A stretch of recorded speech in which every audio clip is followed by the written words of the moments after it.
Well, we got Uh, Matilda here now, I think. yeah, we've got Really? Matilda here. So, yeah, she's already set up with the video cam link thing. Yay, So it's there we working! go. Woo! Yeah, Hey, yeah, cool. Hey, No, Matilda! hi. It's yeah, nice to meet you. And is Can it you cool? guys hear me all good? Yeah, you're yeah, great. you sound fine. Awesome. Yeah, yeah. Do you want to give us like a little bit of an intro? You can let the people know, yeah, who you are, and yeah, kind of go from there. Sure. So, my name is Matilda. I am the secretary for the Edinburgh branch of the IWW. I'm a representative and an organizing committee member. Um, Anything that I'm saying here is my own opinion and not the union's. Like, I'm an anarcho-syndicalist. The union is officially not. But yeah, so basically what I do is I run the organizing trainings that kind of teach folks how to organize in their workplace. Um, I kind of help manage like the branch activities, and sometimes if folks have issues in their workplace, I'll represent them. So, for instance, if like someone has to go to a disciplinary, I'm legally allowed under UK law to come in alongside them and kind of help them through it. That's wicked. I Nice, love nice. So you have a lot of hands-on experience, is what you're saying. So some amount. I've been with the union for maybe 4 or 5 years or something, and I've been involved in some organizing campaigns, and I've been helping from outside on some organizing campaigns. So Yeah, yeah. that's phenomenal. I love that so So- much. Yeah, yeah, that's awesome. So, chat, like we were talking about earlier, the IWW is when we had that unionization episode, we encouraged you to like take a look at the IWW. If there's no obvious union for you to join the IWW. IWW stands for Industrial Workers of the World. And I don't know, Matilda, if you wouldn't mind just confirming this, that you do not have to be a blue collar coal miner. Industrial does not mean blue collar, soot on your face. It can mean like a computer programmer. Isn't that right? Yes. Okay. So the reason that we are called the Industrial Workers of the World is basically we're a union for all workers rather than a trade union, which is they tend to organize everyone in a specific trade. So, for instance, like you might get, this is less common now in the UK, but I think it still happens a little bit in the United States. Like you'll have like the workers for a specific job, and that's a trade union. Whereas like or like you'll have workers in a specific like workplace kind of type of workplace, that sort of thing.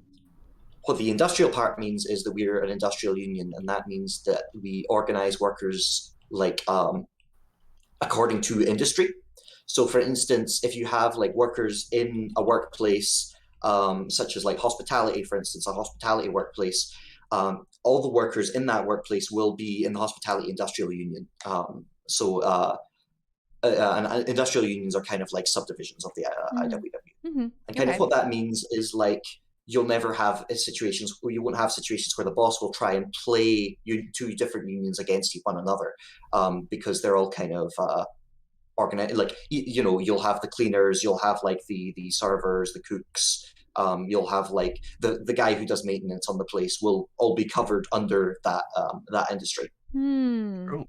Wicked. That's so interesting. Yeah. And unemployed people are also welcome to join the IWW. Yes, unemployed people, students as well. Basically, pretty much we try and organize everyone, especially precarious workers. The other workplaces, the other like big unions won't touch because they're not profitable. Which ones are these again? I'm sorry, I missed that. The which workers?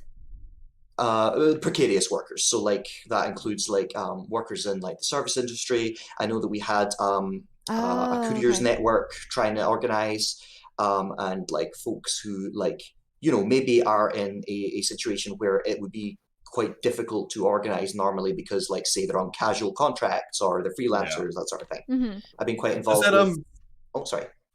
I was just gonna say, does that include like DJ Che in the chat is saying gig workers? So does that include Yes. like people that? Yeah. Okay. Cool. Yeah. Interesting. So if Yeah, I you're a was gig wondering about worker, like you can get involved with the IWW. Basically, that. Nice. our Right. kind of ideology, so to speak, is one big union. For any kind of worker. And for planning a Um, general strike, I mean, it doesn't hurt to have one big union, Yeah. Very cool. I'm sure we'll talk a little bit about that later. Very cool. Um, So Nice. I saw one of you in the chat asking, okay, can we ask questions now? Because my chat has a lot of, they've been asking me a lot of questions about the IWW over the past few weeks, and just general questions about like unions and what that's about. And so I'm going to just to say that we're going to feel out how the rhythm goes. If we find that, we're kind of doing question answer and we want to do that format, then we'll do that format. But Matilda, if you wanted to like, just talk, that's also very cool. And so I feel like maybe we'll just feel it out. And so chat, hold on to your questions. And we normally do see. Q&A at the end, right? We normally do it at the end, but like also Sophie's not here. So this is kind of like, we're kind of doing like a little bit of a different stream right now because Sophie usually kind of, does a lot of the steering. So, okay. Yeah. So whatever you're comfortable with. Cool. I think one of the things that we wanted to do, me and Tim were saying before the start, if it's all right with everyone else, is just start with like we've already had like a rundown of what the IWW is and its function, and like what about like the history of it? Like you know, we had a little look of it before, and it said it was founded in 1905. Yeah.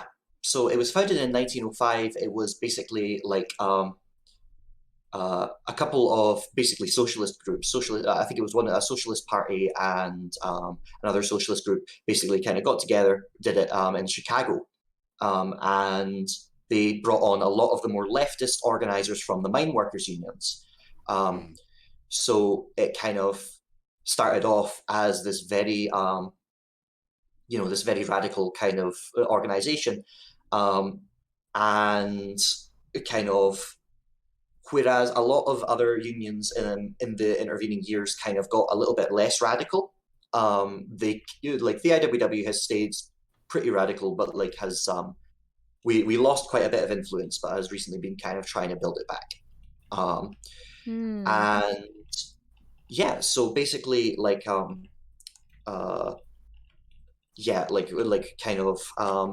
we kind of started off in the United States and then kind of has moved across to like Europe and to like to like Australia a little bit. Nice. Yeah, cool. And like that's I've seen that like a sort of that brought up a bunch of times, like people saying that there are a lot of unions that have been around for a long time tend to kind of get a little bit more kind of like moderate or whatever over time. And I mean, and we had this in the notes from some stuff that you were talking about in Discord, saying like what is it here? A lot of these movements will change the goal from, instead of seizing control of the workplace or whatever, to becoming a legal mediator to prevent the worst excesses of that workplace. Like I mean, that's probably not something that a lot of people would think about going into a union, right? Like I mean, there's like a lot of people that are probably like not like communists or anarchists or whatever that would join a union just because they'd think that like, oh yeah, this will stop my boss from taking advantage of me in certain ways or whatever like that. But I mean, what do you feel about that? Do you feel that it's like the goal of the union should always be liberation of the working class? I mean, I personally feel like I lean towards like bigger picture stuff like that. But like, how do you feel as someone that is like involved with unions and things like that? Yeah. So we have like a little bit of a kind of saying in the Wobblies. So the Wobblies, by the way, is a jargon. It just means it's an affectionate term for the IWW. But basically, like there's a dual role for like a revolutionary union, and that is defensive and offensive. So the defensive stuff, that is stuff about like protecting your rights from being eroded. That could be stuff like getting a pay rise. Right now, there is a huge amount of inflation in the UK, and like getting pay rises and that organizing around that is essentially defensive because you're kind of bringing up to parity. Like I think in the last 2 months, it's like the minimum wage as real value has gone down by like 1.2% or something. But like this also like that also like talks about like, you know, protecting people from being fired. It's like, you know, having folks represent you in a disciplinary, but like also like other things like, you know, organizing for like better workplace treatment in general, or more control over your workplace in general. The other role of like the union is like kind of offensive, which is like basically class war. You know, The defensive is more like just like maintaining the, you know, like kind of working on within the work environment, like making sure that your rights aren't impeded on or eroded in any way. So that's kind of like just, that's more like within your relationship to your work environment and your bosses there or whatever that. But you're saying offensive is when we go beyond that and we start thinking about like it's kind of looking at the big picture, and that can be things like you know, like whereas the defensive role, you know, is like if you're being discriminated against, you might start a grievance meeting and get the union to represent you, or you might collectivize that grievance.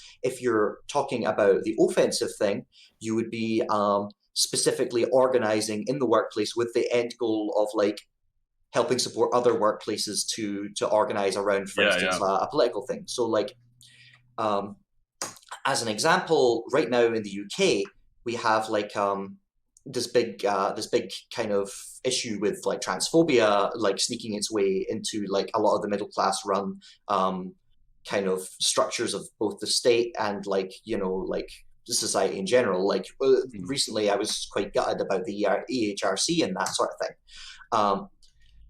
And organizing around that, for instance, could be like a material way to like organizing in your workplace around being like, right, in our workplace, we're going to stand up for the rights of trans folks, for the liberation of trans folks.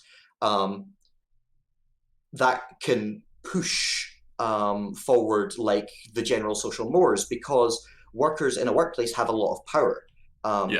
Because when you're like, you know, when you're like taking money away from a company, that also affects the entire supply chain. So like, and we'll talk, I'm sure we'll talk about that in a bit, but like basically like the offensive role is not just like to like push for like better things in your workplace, but better things for the whole working class, to build class consciousness, friendship and solidarity, and like, you know, to like actually make things a little bit better, to make things like it's a material thing you can do that if enough people do it will like, it takes a lot of power away from like the employing class.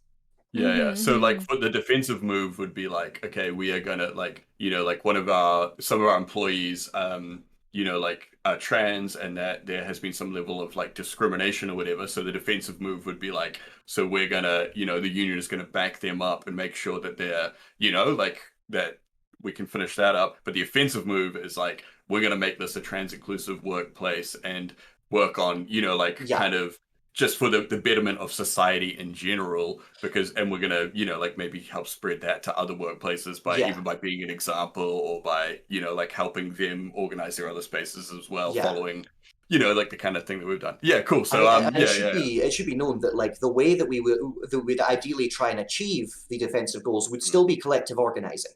It would still be like you know, we tend to be a lot more able to represent cases when there's a chance for like a collective like to collectivize the grievance, for instance. So like if like, you know, like folks are like if we see a grievance and we're like, right, so if you're having this problem, you know, with your wages being stolen or whatever, chances are other people are having it as well. So let's talk to everyone, and we're a lot more powerful together. So what's so it's not your problem, but it's our problem now. And this is why it's such a like unions are such a still remain sadly still remain such a radical thing, especially in America, because of this insistence upon this individual lone wolf, you bootstrap yourself and whatever. Yep. But you're saying we necessarily, if I could be so bold to say what you're saying, we necessarily need to reorient our perspective toward not one that is me and what I do for me and how I stick up for me and maybe people that I like, but like we need to start to see across all sorts of these boundaries, but make sure that we see other workers, see the plight of other workers, and use our collective power together to fight together. Also knowing that our plight is our plight. Like there is, if like you said, if someone's having their wages stolen, chances are you're not the only worker, because because you as a worker are a member of an oppressed class. That oppression is not going to be like, oh, I'm the only person who's oppressed in this oppressed class defined by certain, being a worker in a capitalist system. Sorry to speak. No, please go ahead. Yeah. And I think that this is also like a big thing that like in some ways like unions both in the United States and in the United Kingdom like kind of often struggle with, because like very often like larger unions are like almost become, and this was especially true after like the advent of Thatcherism, when unions kind of had to rebrand as basically job insurance. Where like you'd like sign up for a union and they'll represent you. They have lots of very well trained, very well paid representatives who will represent you in the workplace and who will take up your case if you like say have to go have a good case for the law, but who aren't really that interested in actively changing the nature of capitalism, because at the end of the day they've kind of become these neoliberal institutions which almost like exist in sort of the same way as a charity to like almost top down. No, 100%. I understand exactly what you're saying. It's like I mean, I'm not sure what the official stance of the IWW is. I know that you're not, the words what you're saying is, you're speaking for yourself. So but I think that unions, personally, are a step in the direction toward not needing unions. But it's what it sounds like what you're describing is the idea of unions necessarily always being an accessory to your oppressed an accessory to capitalism. Similar to like a social safety net. Right? Yeah. Like we can give, if we redistribute funds, we give people food stamps. That could be a step toward the dissolving the state and so on and so forth. Or it can be justification, like you said, like a charity, the justification and like the crutch that keeps this broken system hobbling further and further. I think I'm like Tim in that I am also a big picture in that I always look at to see like what's the end goal, and sometimes it gets me a little bit idealist, but that's the position I'm coming from. I'm coming from one that's like get rid of it all. It's a reasonable position, I think what it's we were fucking talking cool. about earlier. Oh, sorry. About that, what we're talking about. The unions becoming the legal mediator to the worst excesses of the workplace. I think is a huge thing, and that's it's like that kind of stuff can be what like helps like capitalism kind of just scrape on. I saw Middle Earth Marxist said in the chat a little while back about how down here in New Zealand we have like unions that are working with like privatized insurance companies to kind of push that and stuff, and like there's a lot of these kind of more like I get that. more liberal unions. Oh, sorry. I totally get that. Like, go for it. No, I dual card, which is dual carding is when you join two unions. I'm a member of the IWW, obviously, but I'm also a member of Unite, which is, and that's mostly because they have very good reps. If I get in trouble, I know that they've got very good reps and they have a very good response time. But they also keep phoning me asking if I want health insurance. Yeah. Love that. Like, That. So that's why, like, it's like, so they're like trying to be, they're like an advertiser, is what you're saying, for this private entity. A lot of them do become like businesses, like it's, and like it's this difficult situation where like when they do organize, because of this, they tend to become almost like a little bit like like what you were saying earlier with this flu convoy, whatever. I can't remember. You had a really catchy name for it. It was flu something convoy. But like flu trucks convoy. But yeah, That's like it, yeah, what yeah. you guys were saying earlier, like with the mobilizing. Very often, like you'll have the situation where when they do organize, essentially they go for union recognition by the law. And this is a big problem, especially in American unions, and I've seen this quite a lot when I'm watching like the news across the pond. You'll see like these things where the first step and the be all end all will be like to get legally recognized by the National Labor Board. And like while that's cool, it kind of limits you because you have all this like legal stuff, these loopholes that you got, all this legal stuff you got to jump through. It's slow and it relies on like having this like trained legal and paid like organizing like organizing class almost in the union. And it can substantially weaken it because it means that rather than building, by the way, it costs a lot of money. Yeah. But it like means that rather than actually going on the ground and building these relationships with your other workers and building solidarity and class consciousness, you are reliant on someone coming in, handing out a bunch of flyers and getting you to sign a card to vote. Yeah, and it completely it is an interesting like almost like the way that capitalism co-ops everything. This feels like an example of that, where capitalism has taken the meaningful part out of organizing, which is building solidarity with your fellow worker and then standing shoulder to shoulder with them, being like, we ruling class, you can't exist without us, so now we are making demands together and we have each other's back, so you can't break that. It takes that and it extracts that part, throws it away, and just replaces it with like a stamp and a certification and so on and so forth. Good, Tim. Yeah. What was that? Tim was saying that we got audio issues. Me? Did something happen there? Or maybe it was just me. Maybe I'm all good. I didn't hear anything weird. It just kind of like, it felt like it dropped out for a second. I wasn't sure if it was like funny or me. Okay. It was me. I'm just going to assume that everything you just said, I agree with it and back it up. Yeah. You know? This is a circle. Solidarity. I was talking about how much I think Capri's should come back. So like, I guess you're in. So like, yeah, so you touched on this earlier, like Matilda, it's like that's what Thatcher did to the unions in the 70s, right? Yes. Because before then, a lot of the unions were Trotskyites.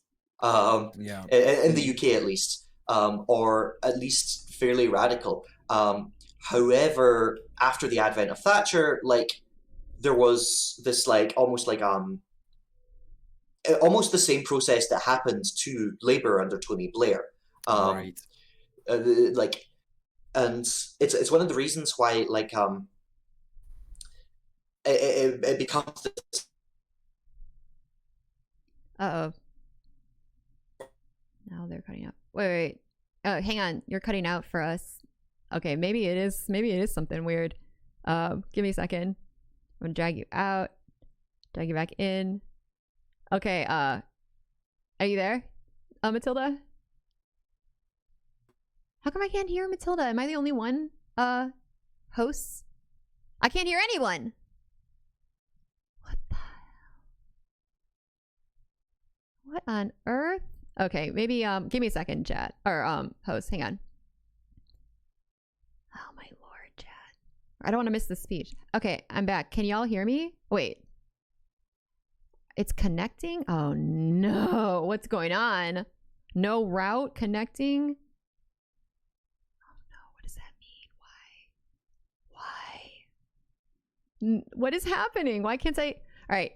Chat, we have technical difficulty. Oh, we're back. Okay, now I'm back. I think I'm back. Yeah. Can you hear us? I've been having weird connection issues, and I don't know if it's a Discord thing, because Tim, you just had it, and we are not even remotely in the same. We're not even remotely in the same area. Yeah, so. I think it's Discord. Everything else was fine, but I'm so sorry, and I don't want to miss your speech, Matilda. because because I no one in my the speech, the speech, because like you made me sound like an orator. Why not? No pressure, but like your speech, please continue. But yeah, I apologize for that. So yeah, we were talking. We were talking about I'm how. so sorry. We were talking about how Thatcher detoothed the unions, Yeah. and that was similar to what they did under Tony Blair with Labour. Yes, it becomes like you almost get the centralization of skills in this this like paid class of organizers who come from the outside and are a third party to the workers, and this is an important part of the IWW. We organize in, as well as industrial unionism, we do what's called solidarity unionism. And solidarity unionism is a model of labor organizing where the actual like power behind the organizing, the actual like deal with how it works is not dictated by the union at large or by like some person thinking about strategy outside the workplace, but by the workers in the workplace themselves. Basically, the union can never, except I think one or two in the US, the union can never actually tell anyone not to strike. The bosses can't tell any. We never strike no. In the UK, at least, we never sign no strike clauses, which is a clause that is decided in a contract that says the union will not strike under the X circumstances. Phenomenal. And solidarity unionism is basically we don't care. We don't care about mediation from the government or paid union representatives. We don't have any paid union representatives. And this is a key pillar of anarcho-syndicalism. But the union itself isn't anarcho-syndicalist. They're just very similar to anarcho-syndicalists. Right. Yeah, so basically, like... I really like this, by the way. What this that is means great. is... This is awesome. Yeah. Well, thank you so much for coming. I just have to tell you right now. I really appreciate it. This is really great for me. Anyways, please go. We have a bit of a saying in the union, and this caught on, funnily enough, because me and some friends were like running almost like a partial, mostly for a joke, honestly. Some union training for fans of like Blaseball, which is like an online baseball game. Yeah, I've heard of that. Yeah. Yeah. So, but one of the folks who volunteered to help us run the training came up with the term bus proof. Which is the idea that, like, if one organizer, anyone, gets hit by a bus, pardon the kind of slightly dire metaphor, Bit morbid. A bit morbid, yeah. Then the whole organizing campaign shouldn't just disappear. What we want to do under like solidarity unionism and like the way we organize is we want every organizer to be as good an organizer as everyone else or better. So yeah, it's like we've talked about this before, yeah. So it's like I think I've mentioned this before. It's a horizontal organization rather than like Unite, for example, is a top-down organization. So we touched on this in our conversation about charity, and it's similar to that. Like what makes charity different to mutual aid, and it's the horizontal, like building dual power and stuff. It's actually yes, and I think actually Soph did bring up the term bus proof as well. I think I tell her when we were doing our organizing interview. Actually, that's it.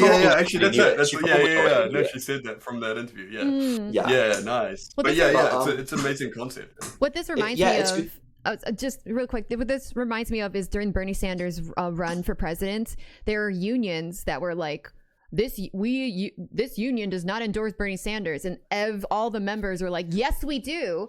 But like the heads of it were like, no, we don't. And how that was like, I remember noticing that. And so what you're saying is that what y'all do at IWW would not lead to a result like that, because that's kind of like. So how it would work in us is the IWW straight up wouldn't comment, but the members in the IWW would, because we try and keep away from party politics. Just because party politics will never save us. That's so based. Oh dear. Like, at the end of the day, what gets the goods is organized power and actually causing disruption. And what I mean by that is causing disruption is I've got this book here. No shortcuts. I show this off at every opportunity. It's Jane McAlevey. It's really good. But one of the things that I don't think she coined this. I think she's quoting it from someone else, but I don't remember who she was quoting it from. Was the idea of a cost of concession versus a cost of disruption. And this is kind of baked into the way that we organize. Like the boss or the government or whoever's in power, they will need do anything unless the cost of doing that thing is less than the cost of not doing that thing. And that can be monetary, that can be in terms of their manpower, in the case of like pulling out of a war, that could be in terms of their emotions, which I've had situations in the past where I was representing someone where the boss was so embarrassed that he just gave in. Brilliant. Like that guy. I love that he gave in. I'll tell you about that later, maybe. But, yeah. So like cost of concession versus the cost of, what was the second one? Disruption. So let's imagine that. Let's imagine that there is a draconian police bill, a hypothetical draconian police bill being pushed in Parliament, and people are organizing marches against it. The cost of concession to that draconian police bill not passing is fairly large because it means that the government can't do some fascist shit.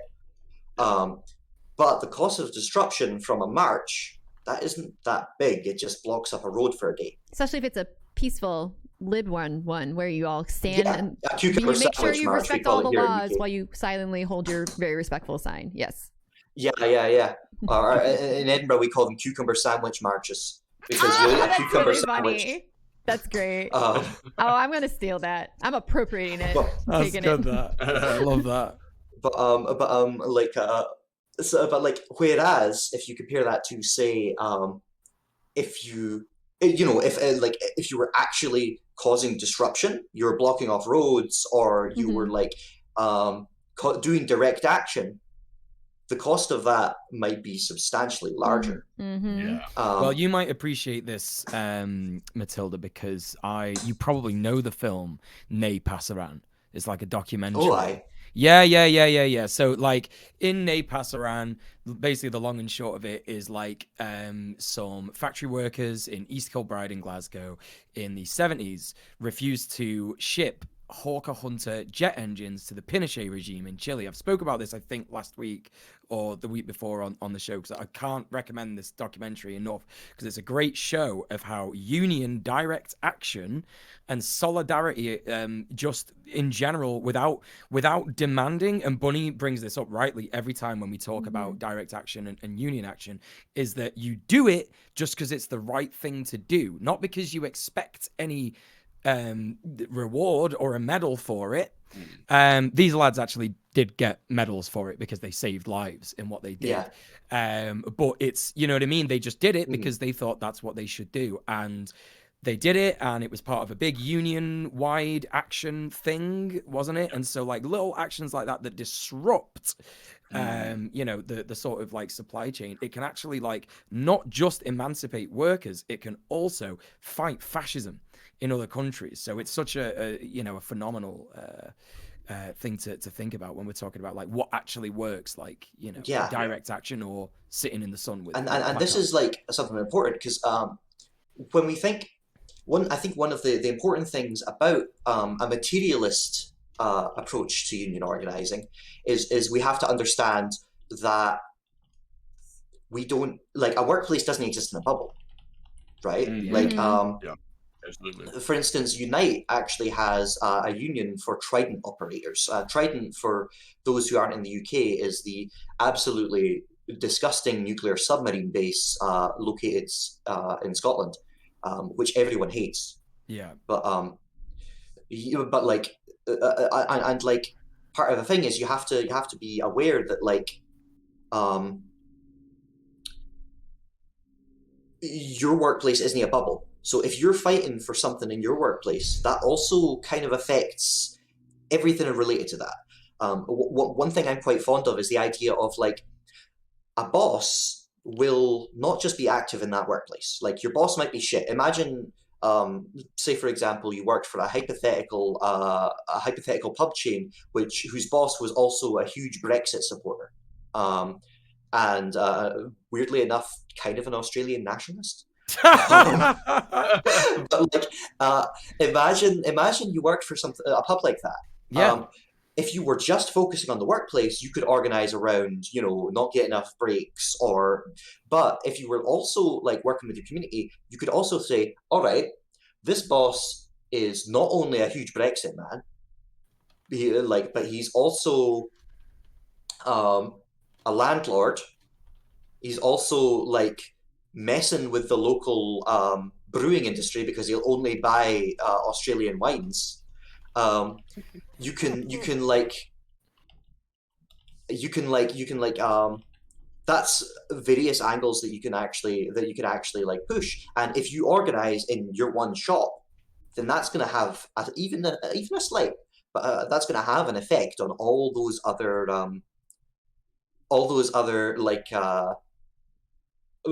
spheres, almost all those other spheres. And that's why like organizing in your workplace, has a huge effect on the world. And when you actually leverage it, you can cause a lot of widespread changes, especially if you're working with the rest of your community.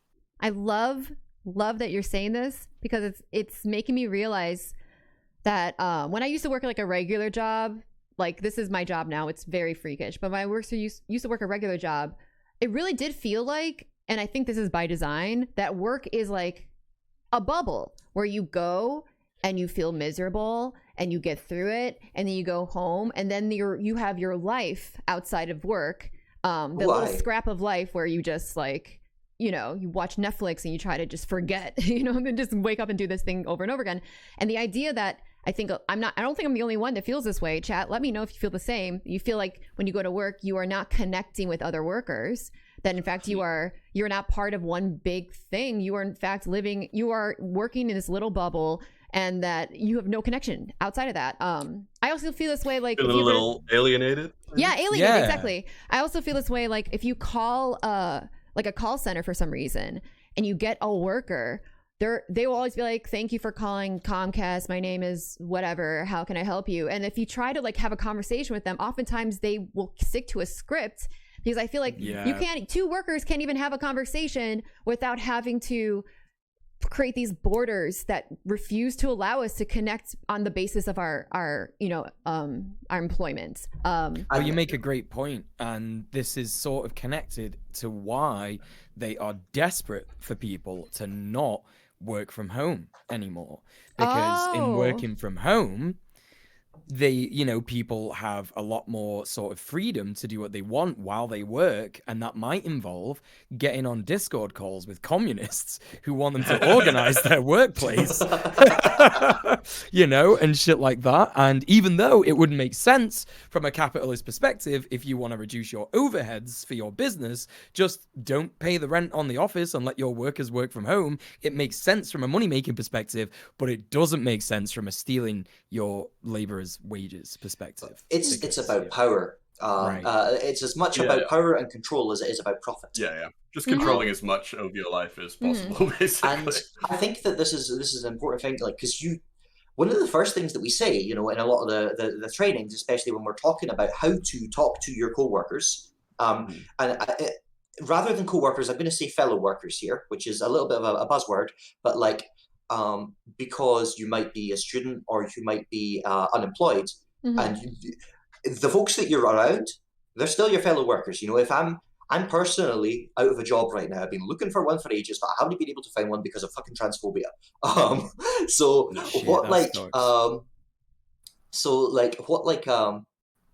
If I'm at the job center, waiting to be chased by the mall cop to like fucking explain how I've been desperately looking for a job recently, I'll have a good conversation with that person that I'm sitting next to, because they're my fellow worker. We are both employed by the job center to fucking pretend to look for a job. This is why unemployed people are part of the IWW. It's because it's not, are you currently working a job? It's that if you're not working a job, you are still subjected to the working class status. You cannot Yeah. just, you're not just like ruling, you're not Bezos because you got fired. Like you are still in the same position. We're all working class. We're all working class. The fucking IWW preamble has a really metal line right at the start, which is the working class and the employing class have nothing in common. And I always that is for me, you know, the people who make money by owning things are not like the people who make money by doing things. Oh yeah, we have to sell our labor, and that's what we do. If you have to sell your labor, you are working class. I think it's a decent general way of looking at it. And I'm glad that you said what you just said, because I want to go back to something that we were talking about right before you came on. I don't know if you've been catching up with the absurdity happening in Canada with the okay, so you're familiar with that. One of my friends has been keeping me up to date with it. The person in question works with Titmouse. They work with the Communication Workers Union. The IATSE. It's the IATSE, not the CWA. Yeah. But they've been keeping me up to date with it. I'll tell you, it's interesting because it is not like a working class movement. It is but they say it's a working class movement. Why would they lie? Who own things? They make their money by owning things. Yes. But one thing that does make me a bit nervous, and I don't know what you guys think about this because you probably know a lot more about it than me. This is just secondhand. It does seem like they're causing a decent amount of disruption. And it does seem like it's possible they might get something out of it, because one of the issues is what are they trying to do? They're trying to get the government to do nothing. The government loves doing nothing. That doesn't cost anything. So the concession cost is very low, but the disruption cost, even if it is just blocking off one bridge, is this is the thing. It's like we were talking about. Oh, sorry. Go on. Real quick, before we get into that topic, I just want to make sure everyone is aware that Matilda from the IWW is saying that no, this is not a working class uprising for workers' rights. It is and I echo this extremely loud. I just want everyone to hear that it is not. Okay? I don't want to just to kind of say this, it's working class in the same way as fascism can be working class. Yep. Those the working class people who are brought into it because they are suffering from the same issues as working class people, but they are blaming it on the wokes, or they're blaming it on immigrants. You know, they're exactly. Middle Earth Marxists just said in the chat, if only they knew they were really angry at capitalism. And that's the thing, right? It's all these things, all these anxieties, these frustrations they have are caused by capitalism. They just don't have the framework to really analyze that, or that no one's really taught them hey, this is what we can do or whatever. They've not got exposed the information. Yeah. And it's I'm not saying poor them, we should treat them with kid gloves because they just don't know or whatever like that. Still, they're all fucking dickheads. But that's how we can see how these things kind of happen, it's there are people there that, even though there's people there that are completely unreasonable, there are people there that probably started from a point of having legitimate anxieties or whatever, or things around. Well, this is why you do see some crossover with moderates and moderate leftists as well, because they do have this idea that something is not quite right, but it's just not. They've just not got it, like you say. It's very frustrating. I would say. TERFs often, or transphobes, I'll call them, because I don't like the term TERF because it implies that they are actually feminists. But they prey on some of the same thing a little bit as well, because they often prey on women's fear of misogyny. Or real trauma from misogyny. A real fucking trauma. My mother, she works in film. And I tell you, the film industry is sexist as fuck. But she's an extra. She was in Outlander. If you see Outlander, you might see her. She's in the background. Lovely. But whatchamacallit? No, but it's a real issue for women. They're treated like shit. And then what these middle class TERFs they do, transphobes they do, is they will try and use that as a way to pull apart other working class people from Absolutely. Yes. Mhm. Yeah, 100%. And I Did you don't. like so? Oh, sorry. Go on, Bunny. I was gonna say I don't know if Matilda, if you caught Sophie's speech in front of the BBC, but I did, Sophie, yes. it was so good, and Sophie kind of echoed basically what you're saying, which is the opportunistic nature of this bigotry to divide the working class against itself, and then to like throw marginalized people have to get trampled upon as a result, and that's kind of like the formula of fascism and how that is.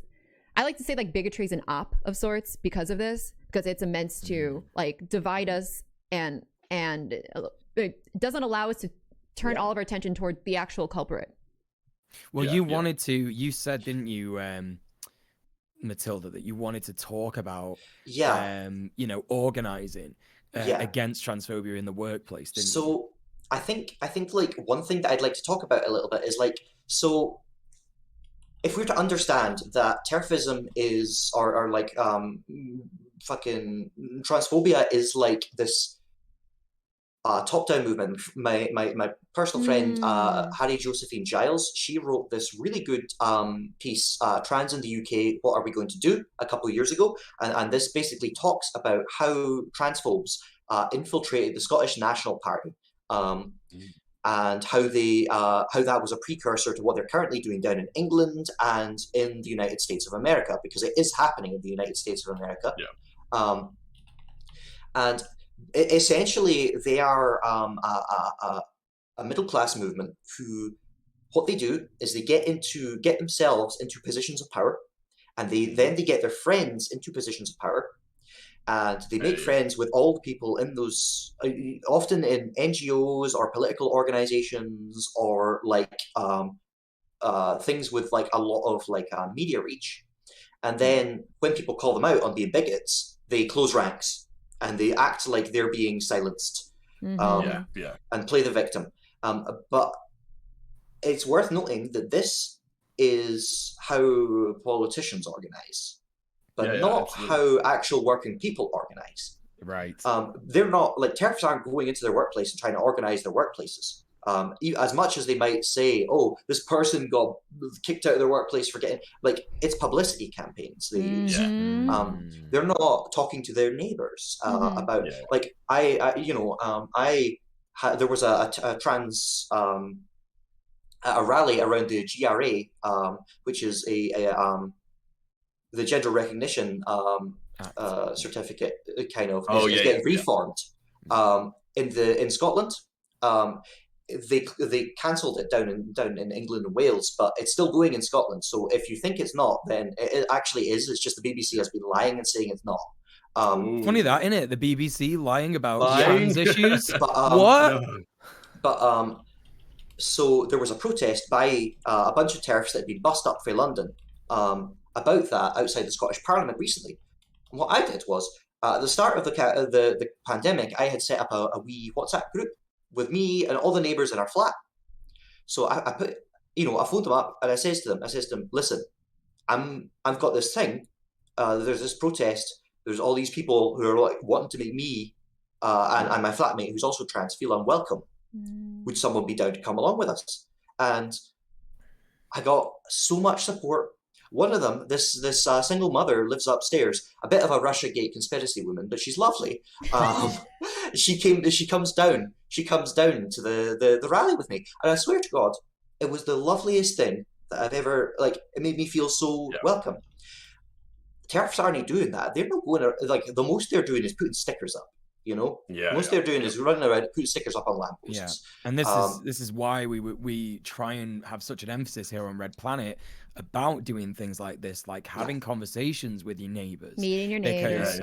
Most of the time, regular people are all right. Like we're not as divided as the media likes to make out. Most of the divisions, as Matilda rightly says, comes from people who are not working class people, and they take advantage of, I guess, easily persuaded working class people.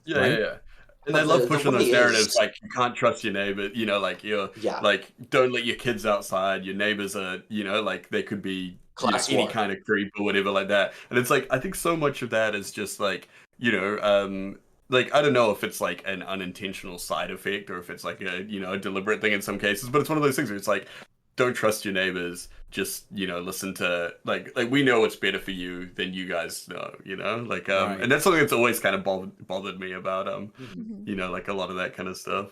It's class war. It's class war. Yeah, But yeah, like yeah. totally. But like I think, and I think what's interesting about this stuff is like we there's this feeling like, oh, what can we do? Or that's just how things are. And those are what I call thought terminating statements. The point of those is I don't want to talk about this anymore because it's making me feel sad and powerless. Yeah. And one of the big ways that we can organize is to push past those a little bit. And if I'm thinking maybe in a wee bit we can talk a little bit about how exactly to talk to other workers and how to do meetings. Oh yeah, absolutely. Yes. Yeah, I'd love to do that. But for just kind of going back to this trans thing, the fight for trans liberation is also the fight for workers' liberation because most trans people are workers. Yeah. Funny that. We're not trying to organize with like what's her face? Is it Caitlyn Jenner, the rich bigoted one? But we are trying to organize with like Fran, who lives down the street. Yeah. For sure. And if we're in our workplaces, and this is a big thing that if you're a cis ally or if you're a straight ally or whatever, and you want to make things better for your trans and your gay friends, here's what you can do: is you can try and start organizing your workplace, and you can listen to what their problems are. Yeah. Because I swear to God, if you actually listen to them, and if you actually try and help make things better, then not only does that help them, but it also, if enough people start doing it, that's how a movement starts, Yeah. And like, I know for a fact in every single one of my jobs, I've suffered from transphobic abuse. Every single one. And I swear to God, half of the fucking trannies are going to be like fucking exactly in the same position. They've been dealt with like all kinds of shit at work. Yeah. Because absolutely. work is like, when you're at work, that's the majority of your life. You're like, if you're working full time, your best hours, or even if you're working part time, most of the fucking time that you're alive is going to be spent at work. Commute, commute home, exhaustion. So those folks at work, they should have your back, and you should have their back, because you're basically like, imagine if you spent all your time with like 2 or 3 people in a friend group, right? Those are your best friends. You should fucking make the folks at your work your best friends and all. Well, this is it. It's so good you say that. Like, I was speaking to a friend today who has recently started a new job, and she absolutely hates it. And I'm sat there with her, and I'm like, "Yo, like, join a fucking union." And she's like, "Which one?" And I'm like, "Well, start with the Industrial Workers of the World, to be honest." And I'm biased because I'm part of it, and I know a fair bit about it, right? But then when it comes to, so she's like, "Oh, but what do I do? Like, you know what I mean? Like, I might get sacked if I join a union and stuff like that." And it's like, that's why So I wanted to speak to you about that, Matilda, and you could tell people what to do. So that's one of the biggest things. So in terms of like, and I think we can do a wee activity for the chat after this. Yeah. But one of the biggest reasons. So the biggest reason, obviously, that folks didn't join a union is that they're never asked. But the second biggest thing is they're worried that they're getting fired for it. And if you ask me, being worried that you're going to get fired for joining a union is a good reason to join a union.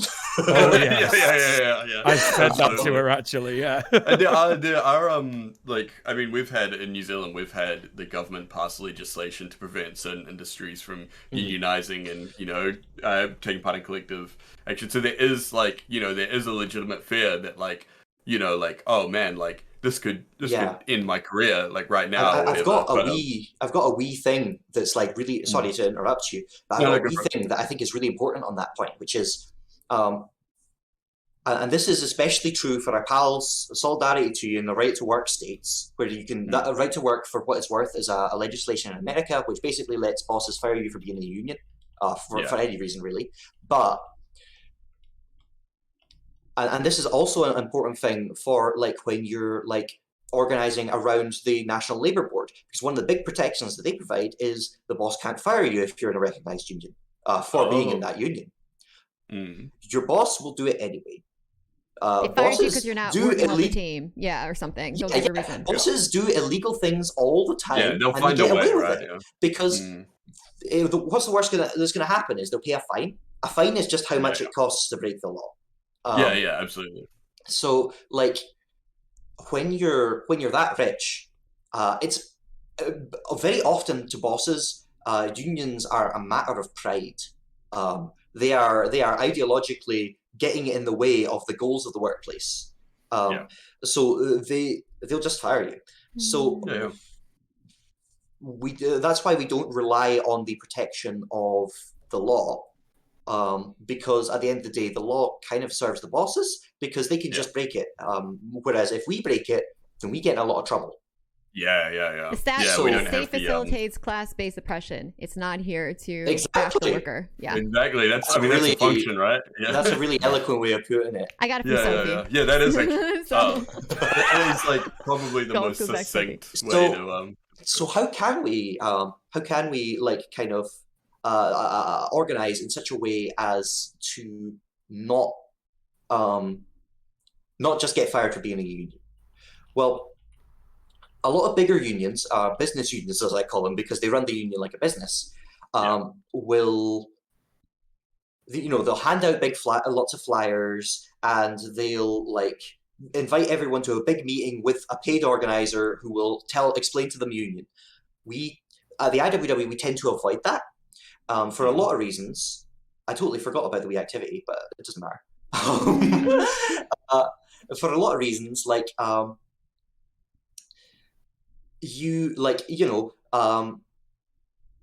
if everyone's being invited along, you will also immediately alert the boss.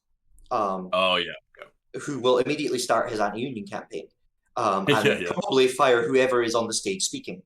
That's why you see so many union organizing efforts in the United States are actually led by fired people, because the leaders are the first to go.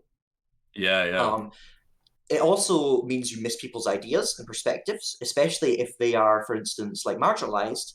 Like, if someone at my workplace is like, right, everyone, and he says it in plain, like, earshot of the boss, we're going to meet up tomorrow, and we're going to organize. Maybe some of the folks will come. I'm trans. It's a nightmare for me to get a job.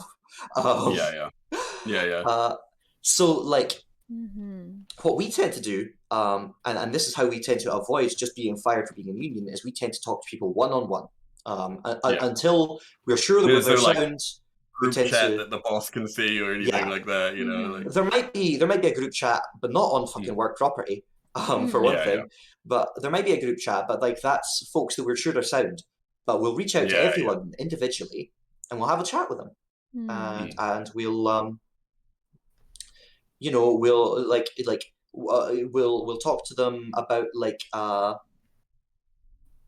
to like. We'll talk to them about what the problems are in the workplace, how they're doing, that sort of thing. And then we'll ask them like open questions like, oh, how are you doing?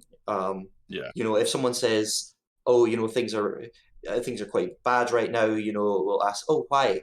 And if they talk about a problem, we'll ask like, how does that make you feel? And that, like, we call that agitation.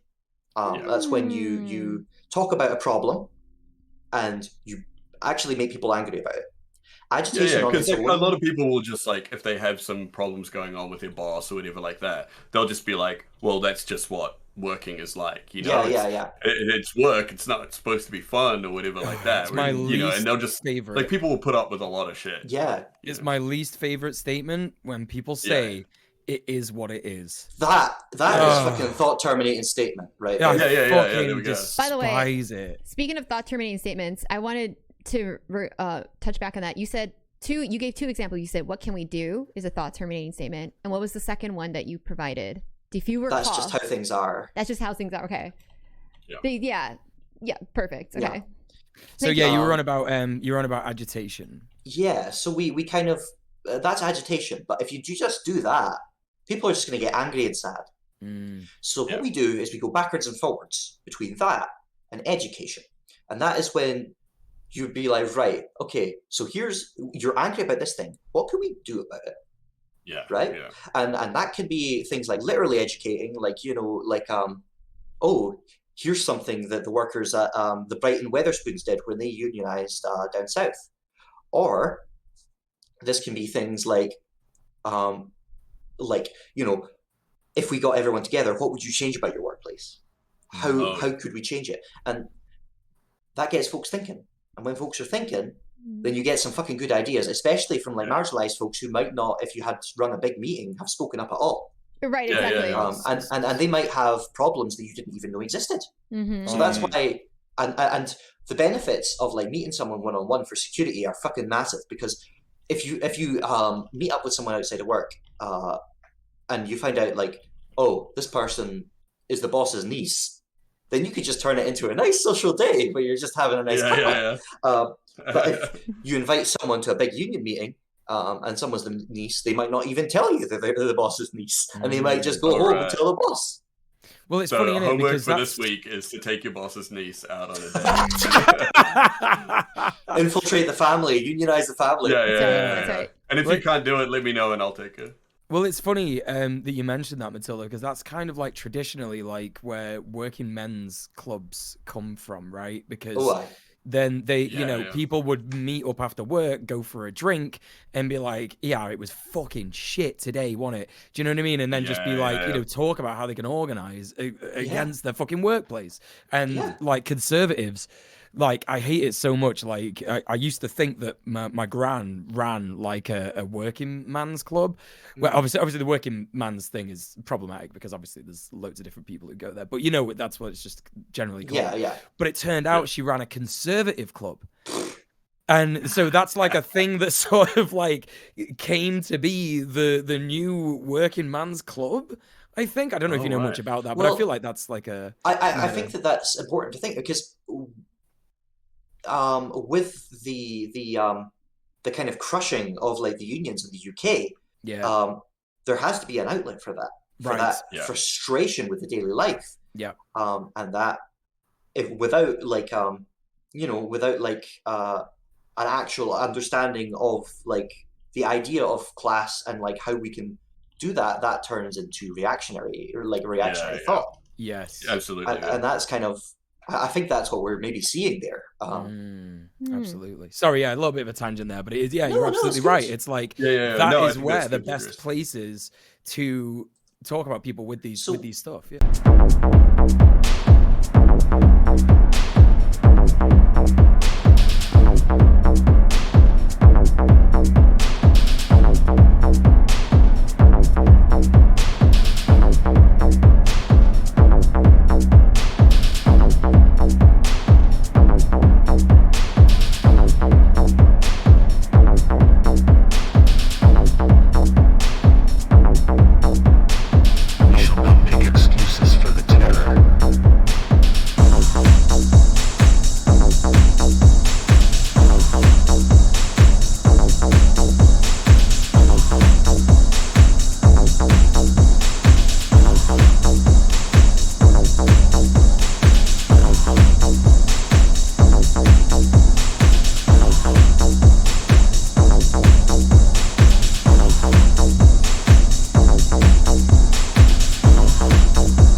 And as you will soon find out, you cannot defeat an enemy that you cannot see.